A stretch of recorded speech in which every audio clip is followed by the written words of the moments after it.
tao ye tan phè muôn chỗ lê sẽ kê lệp lối môn lê hồi lo tao ye ham ri muôn chỗ lê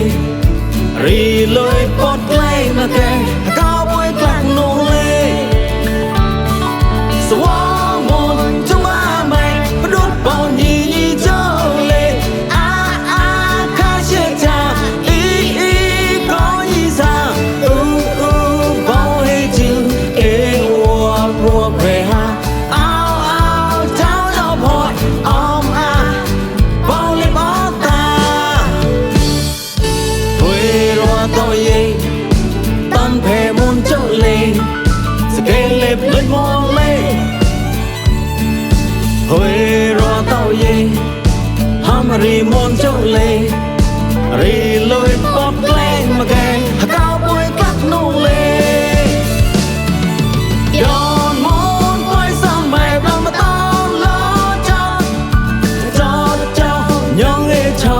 lần một sông có chờ đón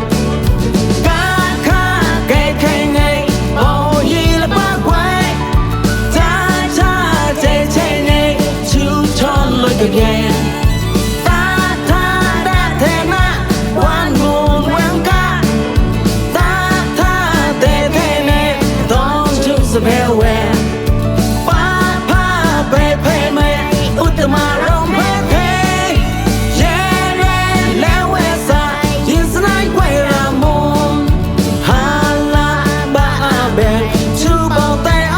hey,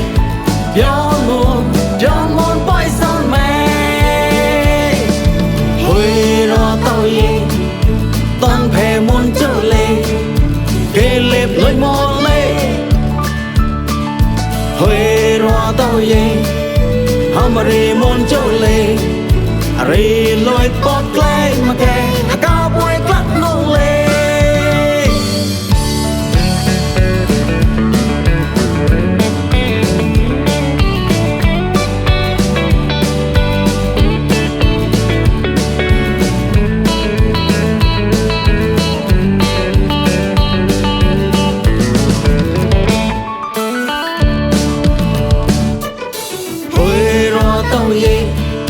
Tan phè muôn chỗ lê sẽ kê lệp lối môn lê hồi lo tao ye